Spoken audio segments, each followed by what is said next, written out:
नमस्कार दोस्तों, मेरा नाम है शरद शर्मा और आप देख रहे हैं नमस्ते राजस्थान न्यूज़। आप मेरे पीछे देख सकते हैं रिफ का जो है एक इवेंट चल रहा है, यानी एक उत्सव चल रहा है रिफ 2021। ये इस जो इवेंट है इसमें फिल्म फेस्टिवल जो है वो चल रहा है। इसमें काफ़ी सारी फिल्मों को जो है वो दिखाया जा रहा है। ऑर्गेनाइजर्स ने बहुत मेहनत करी है और आज जोधपुर में पहली बार जो है इवेंट हो रहा है। 7th एडिशन जो है रिफ का यहाँ आज ऑर्गेनाइज हो रहा है और पिछले 3-4 दिनों से ये इवेंट चल रहा है, यानी 20, 21, 22, 23, 24। आज क्लोजिंग सेरेमनी है, 24 क्लोजिंग सेरेमनी है। आइए आपको मिलवाते हैं यहाँ पे जो लोग भी मौजूद हैं, उन कलाकारों से, उन डायरेक्टर से और रिफ के जो है ऑर्गेनाइजर से। सुमेंद्र हर्ष और अंशु हर्ष ने जो है ये इवेंट को ऑर्गेनाइज किया है और चेहरों पे मुस्कान जो है कलाकारों के जो है वो साफ नज़र आती है। काफ़ी सारी फिल्में, हर भाषा की फिल्में यहाँ दिखाई गई हैं। इंग्लिश भी है, हिंदी भी है, मराठी फिल्में भी हैं और साउथ की भी काफ़ी मूवीज़ जो है इसमें दिखाई गई है। शॉर्ट मूवी से लेकर के और बड़ी मूवी जो है इसका काफ़ी सारी मूवीज जो इसमें दिखाई है। और जोधपुर के लिए बड़ी बात है कि ये फिल्म फेस्टिवल जो है यहाँ ऑर्गेनाइज हुआ है। नीराज बाइस्कोप में मैं खड़ा हूँ। आइए आपको लेके चलते हैं और मिलवाते हैं उन कलाकारों से और जो फिल्म के ऑर्गेनाइजर्स हैं उनसे। यहाँ पे यशपाल शर्मा और दिलीप सेन जो है वो भी आए हुए हैं, यानी बॉलीवुड की हस्तियाँ भी इस फिल्म फेस्टिवल में। राजस्थान इंटरनेशनल फिल्म फेस्टिवल जो है कंटिन्यू लगातार लास्ट 3 डेज चल रहा है और 24 में आज बैनर कोर्ट की जो है इसकी क्लोजिंग है, सेरेमनी रखी गई है। थिएटर के सारे लोग जो है मेरे साथ मौजूद हैं और अपने आप में जैसा कि दिलीप सेन जी ने कहा था, म्यूजिशियन जो यहाँ पे आए हैं, उन्होंने कहा था कि भी रंगमंच जो है वो किसी भी सभ्यता या संस्कृति की जान है। मेरे साथ में जो है टीम मौजूद है, करूँ से नेशनल स्कूल ऑफ ड्रामा से पास आउट है। सर कैसा महसूस कर रहे हैं, क्या चीज़ पॉजिटिव लगी आपको? सबसे अच्छी बात ये सारे कलाकारों की आप उनके लिए एक ऐसा प्लेटफॉर्म है कि तो हमारे शहर को हमारी कीमत दिखने का को मिल है और शहर के लोगों को बाहर की कीमत देखने का इस तरह का काम आज के वक्त में नए फिल्म मेकर्स कर रहे हैं और जो बड़े लोग काम करते हैं, अलग अलग शो में काम करते हैं। जितने भी फिल्म मेकिंग के मोहर देख पा रहे हैं किस तरह की फॉर्म्स काम चल रहा है, वो देखने का मुझे सबसे अच्छा प्लेटफॉर्म है। ये सरकार को ऑर्गेनाइजर्स बहुत अच्छा कर रहे हैं, ऐसे प्लेटफॉर्म लगातार क्रिएट करते रहे और नए फिल्म मेकर्स पढ़ने का मिले, देखने का भी और आपको एक्सप्लोर करने का। अपने क्या लगता है कि क्योंकि राजस्थान में भी फिल्म के लिए काम हो रहा है, सरकार कलाकारों से कोई सरकार नहीं होती, जो सरकार उसे कलाकार हमारी क्या सोच है, हमको कला से पेट भरने वाले और कला की पूजा करने के नाम में एक बड़ा बोला देखते रहते हैं। इसी सब हम कला से पैसा कमाने वाले लोग, सरकार किसी की हो, हम तो हमारा काम है व्यवस्था की कहानी कहना है, इंसान की कहानी कहना है, आदमी की कहानी कहना। सरकार में किसी भी सरकार हमारे लिए तो वो है कि जो कलाकारों के लिए कुछ करें, ऐसा होगा तो कलाकारों के लिए कुछ करें। वकील होता है वकीलों के लिए, कलाकार सरकारों से भी करते हैं कि वो कलाकारों के लिए कुछ इनिशिएटिव लें। निश्चित रूप से नई सरकार आई तो उन्होंने कुछ किया है। ये आप फेस्टिवल देख रहे हैं और भी बहुत सारे फेस्टिवल्स वो करते हुए रहते हैं और वही कर रहे हैं, हमारे बात सुने और करें। और विषय ये हमारी चाह और उसके निवेदन सरकार से कि पॉजिटिव काम करें और जो भी जो फिल्मियाँ से जुड़े हुए हैं उनको जो है सरकार करें। सर एक जन्म के अंदर प्रधानमंत्री एक जन्म के अंदर या तो व्यक्ति डॉक्टर होता है या इंजीनियर होता है या पुलिस कर्मी होता है या जो है फौजी होता है, आप सब कुछ ये तो बड़ा सौभाग्य है कि कई मुझसे पहले आपसे पहले कई बड़े बड़े लोगों ने कहा है कि हम एक जीवन में कई जीवन जी लेते हैं। अब हम बात करते हैं राजस्थान इंटरनेशनल फिल्म फेस्टिवल रिफ।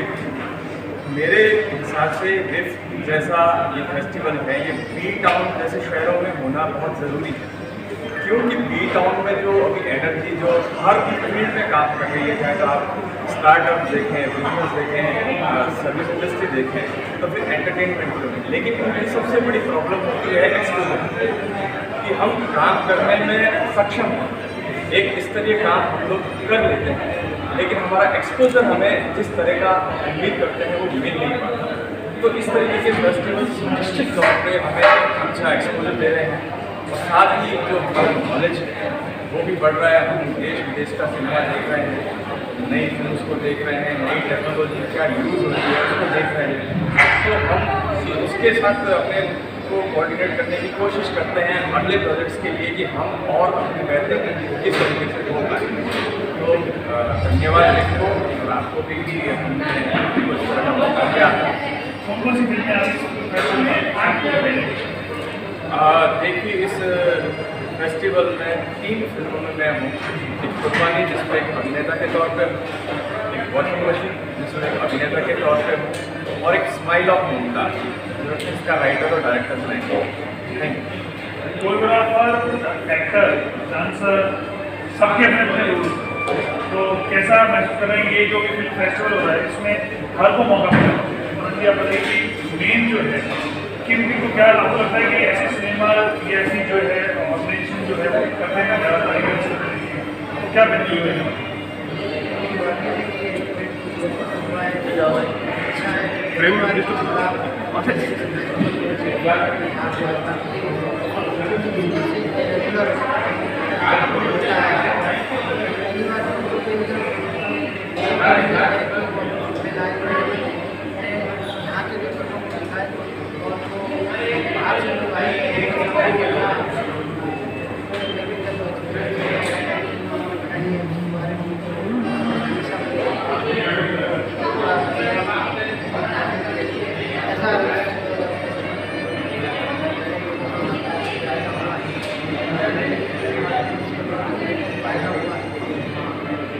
जोशी जी मेरे साथ में है, कोई कहता है राजस्थान की मीना कुमारी, कोई कहता है राजस्थान की मधुबाला, तो कैसा महसूस करते हैं लोग ऐसे कहते हैं?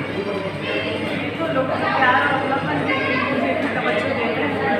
बाकी मधुबाला जी तक, मीना कुमारी जी तक पहुँचने की मेरी हैसियत है नहीं, बस एक कोशिश रहती है करने के तौर पर। और राजस्थान फिल्म फेस्टिवल के बारे में यही कहना चाहूँगी कि ये बहुत अच्छा प्लेटफॉर्म है स्पेशली यंगस्टर्स के लिए, जो फिल्म मेकर्स हैं, एक्टर्स हैं, कोरियोग्राफर्स हैं, और स्क्रीन से जो लोग कमर्शियली जुड़े हैं, उन लोगों के लिए बहुत अच्छा प्लेटफॉर्म है, एक प्रोग्रेसिव प्लेटफॉर्म है। बहुत कुछ सीख पा रहे हैं, लोगों की अलग अलग जो तरह की फिल्म हैं वो देख रहे हैं, डिफरेंट जेनरे की फिल्म है, कॉमेडी है, एंगल वाली फिल्म है, बहुत अलग अलग तरह की फिल्म है, आर्ट फिल्म है। आई गेस ये सभी लोगों के लिए बहुत अच्छा प्लेटफॉर्म है और ऐसे प्लेटफॉर्म्स की निरंतरता बनी रहनी चाहिए। और हमारा जो एक शहर है, बहुत छोटा शहर है, वहाँ पे फेस्टिवल इस तरह का मैं बड़ा फेस्टिवल तो पहली बार देख रही हूँ। आज महाराजगढ़ में अवार्ड सेरेमनी है, तो everybody is very excited for this award ceremony. I guess ये छोटे बड़े और बड़े 17 मुस्लिम, वास्तव 17 मुस्लिम। हालांकि रंगमंच की अपनी मूवी का है और उसके लिए हर आदमी सपना था 17 मूवी 17 स्क्रीन जो है, how you define in this के अंदर सब लोग बड़े प्लेटफॉर्म पर हैं। आज सारे काफ़ी फेमस के एक्टर्स हैं और बाकी जो छोटे प्लेटफॉर्म्स के काम करते हैं, आज 17 में मेहनत सबने बहुत करी।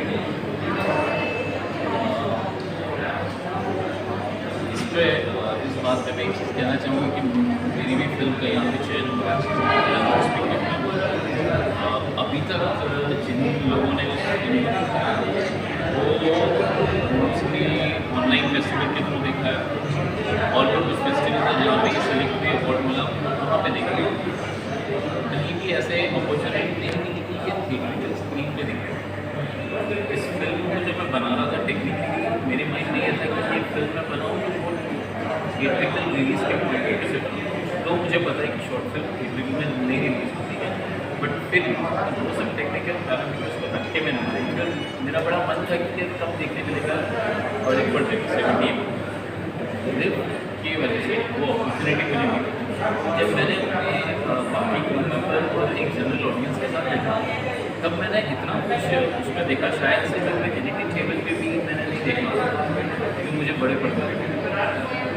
तो वो एक बहुत अच्छा अपॉर्चुनिटी था। दूसरी बात कहूँगा कि आजकल एक है ना ये चलन है OTT का, जहाँ पे आप हर कोई चीज़ मोबाइल पे देख लेते हैं, लैपटॉप पे देख लेते हैं, ज़्यादा TV पे देख लेते हैं।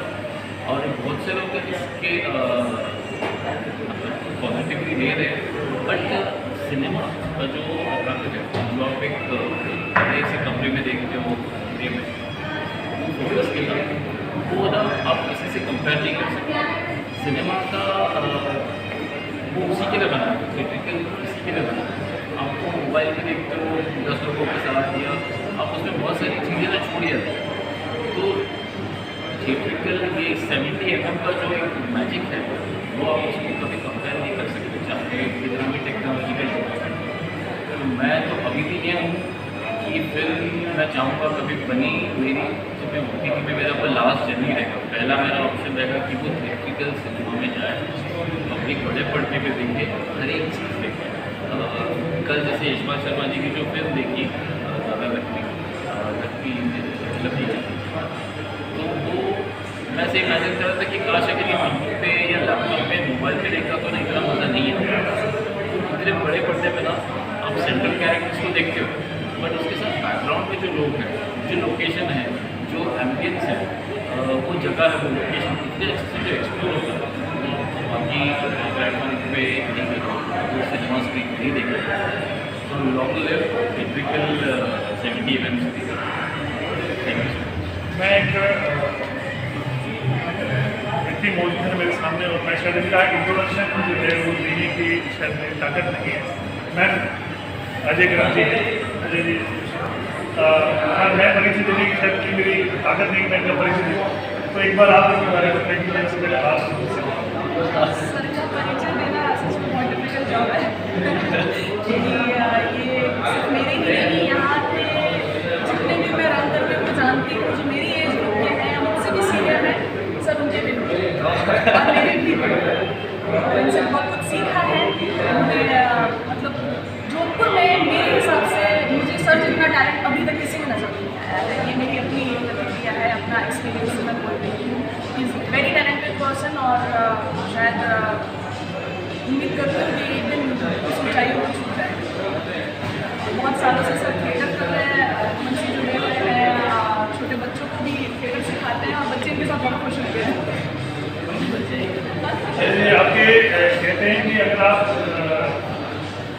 किसी प्लेटफॉर्म पर लिखते हैं, भले बड़े प्लेटफॉर्म पर 70 भी लोग हो, छोटे प्लेटफॉर्म या नाटक होते हैं, तो कहते हैं एक व्यक्ति है जिसकी बॉडी पूरी काम करती है, आँखों से लेकर के, बाहों से लेके, नाक से लेके, स्माइल से लेके, है ना, और एक्सप्रेशन से लेके, मतलब मैन ऑफ एक्सप्रेशन जो आपको आया है कि सब अगर कोई भी बात कहते हैं कि अगर वो कमला मूवी बनी थी पुष्पक, अगर पुष्पक में अगर राजस्थान में बनेगी उसमें जो है वो सिर्फ आप ही हो सकते हैं, इसमें डायलॉग्स नहीं तब भी आप अपने एक्सप्रेशन कैसा लगता है?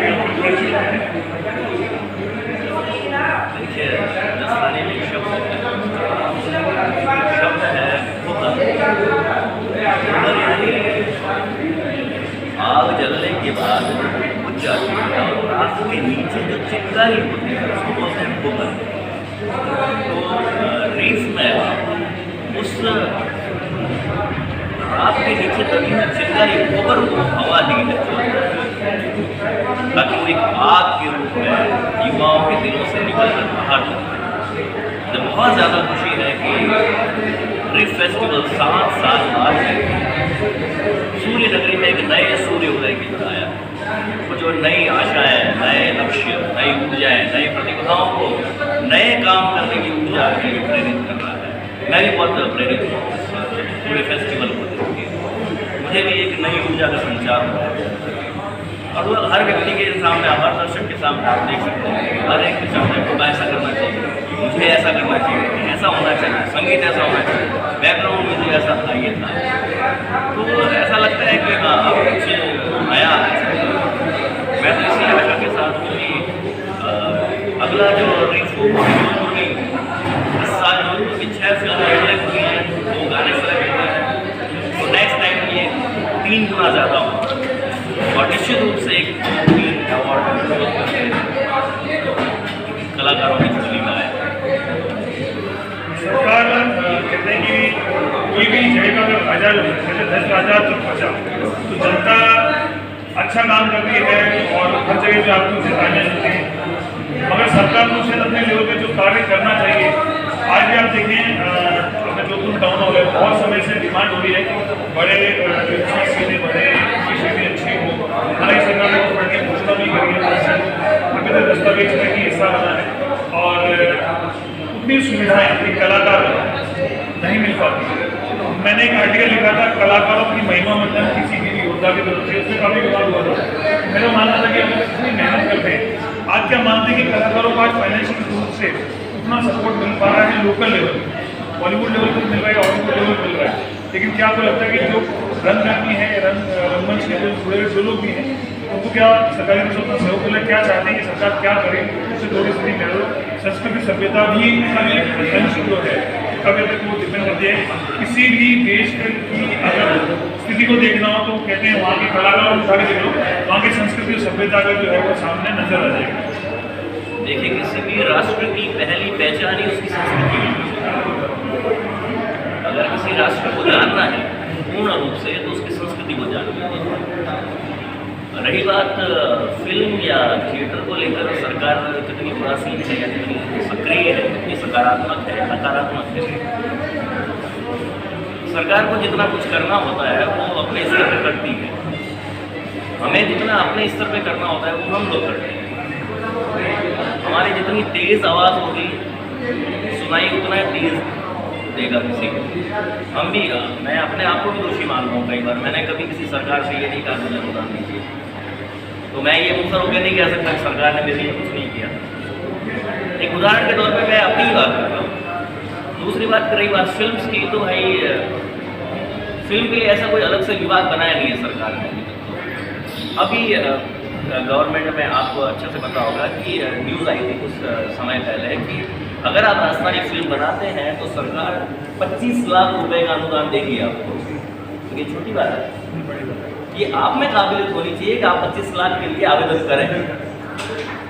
आप जब एक मुंबई में बैठा व्यक्ति जिसका राजस्थान से कोई लेना देना नहीं, बहुत साफ सीधी बात कर रहा हूँ, उसमें किसी को नाराज होने की जरूरत नहीं है, वो सिर्फ किताब में पढ़ के ये कहे कि मैं राजस्थान का हूँ, मुझे राजस्थान में फला गाँव में ऐसा होता है नहीं होता, हुआ या नहीं हुआ, लिखने वाले ने सही तरीके लिखा या नहीं लिखा नहीं जानते और वहाँ बैठ के राजस्थानी फिल्म लिख लेते हैं। तो उसका डायरेक्टर भी कोई महाराष्ट्र हो सकता है, ये नहीं करो महाराष्ट्र लोग अच्छा डायरेक्शन नहीं कर सकते, राजस्थानी करते हैं, और कम से कम उस संस्कृति को समझ के करते हैं। उसके बाद में आप सरकार को गए, आप जैसे सरकार के बाद जाते हैं, सरकार की ये क्या फिल्म बनाई भाई हमारे यहाँ। तो मैं आपको एग्जाम्पल देता हूँ, वीडियोज एल्बम चल रहे थे तो उसमें बाबा रामदेव जी का एक भजन है लीले रसवाल। लीला यानी क्या होता है, मारवाड़ी की लीला यानी होता है सफ़ेद घोड़ा। बाबा रामदेव जी का घोड़ा सफ़ेद था और भाई को पता नहीं था लीला यानी, उसने सोचा लीला मतलब आसमानी यानी ब्लू, घोड़े को पूरा ब्लू करके उसके ऊपर रामदेव जी को बिठाया। अब अगर कोई ऑब्जेक्शन नहीं करेगा महाराष्ट्र में या कहीं किसी भी दुनिया किसी कोने में बैठा उसके लिए, तो रामदेव जी का घोड़ा कैसा कलर का है, ब्लू कलर का है भाई।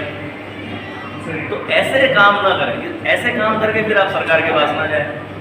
सरकार पास जाएं, आप इस तरह की फिल्में ले जाएं, वॉशिंग मशीन लेके जाएं, आप ये कुर्बानी फिल्म लेके जाएं, आप कोक फिल्म लेके जाएं, ले जाए ना आप। सरकार 100% देगी सरकार पैसा, आपको क्यों नहीं देगी? आप राजस्थानी कल्चर को दिखाएं, एक नई सोच दे रहे हैं। मैं तो ये कहना चाहूँगा सरकार कर रही है, आप कुछ तरीके से मांग के देखें, क्यों नहीं देखें? जैसे सर ने बताया, पूजा नाम बताया, आगे सर ने बताया, उसके अलावा जो है तो सर ने बताया, बालन जी बताया। हालांकि कुछ चीज़ें जो है वो एज एन कलाकार जो होता है, कहते हैं कि इनका कद काफ़ी बड़ा होता है, कुछ चीज़ें अंदर दबा जाते हैं, कुछ चीज़ें बताते नहीं हैं, लेकिन हाँ ये हकीकत है। नमस्ते राजस्थान मंच के माध्यम से मैं निवेदन करना चाहूँगा, भले वो जनता है, भले फाइनेंसर्स हैं या बड़े डायरेक्टर्स हैं या जो है सरकार है, कि ध्यान रखें कि कलाकारों के जो चूल्हे हैं वो जलते रहे। उसके लिए जो भी अपना सपोर्ट कर पाएँ किसी भी रूप में, तो वो आप योगदान दें। भीड़ का हिस्सा बनते हैं, आप उस मूवी को देखने आते हैं, वो भी एक तरह का सहयोग है। आप रंगकर्मी को देखने आप थिएटर जाते हैं और वो तालियां सुनते हैं, तो वो भी एक सपोर्ट है। फाइनेंशियल चीज़ों में आप सपोर्ट कर पाते हैं, तो ये भी एक सपोर्ट है, क्योंकि कहते हैं कि कलाकार खुददार होता है तो सहयोग लेता नहीं, मगर हाँ इस रूप में आप सहयोग दे सकते हैं। और हाँ जहाँ भी आपको हौसला अफजाई करनी है वहाँ मौजूद रहें। नमस्ते राजस्थान में खबरों का इंटरव्यू का सिलसिला यूँ चल रहेगा, आप देखते रहे नमस्ते राजस्थान न्यूज़। हमारे इस वीडियो को लाइक करें, शेयर करें और हमारे चैनल नमस्ते राजस्थान न्यूज़ को सब्सक्राइब करना ना भूलें। जय हिंद, जय भारत, नमस्ते राजस्थान। खबरों का और इंटरव्यू का सिलसिला यूँ चल रहेगा। आपसे निवेदन है कि हमारे इस वीडियो को लाइक करें, शेयर करें और हमारे चैनल नमस्ते राजस्थान न्यूज़ को सब्सक्राइब करना ना भूलें। जय हिंद, जय भारत, नमस्ते राजस्थान।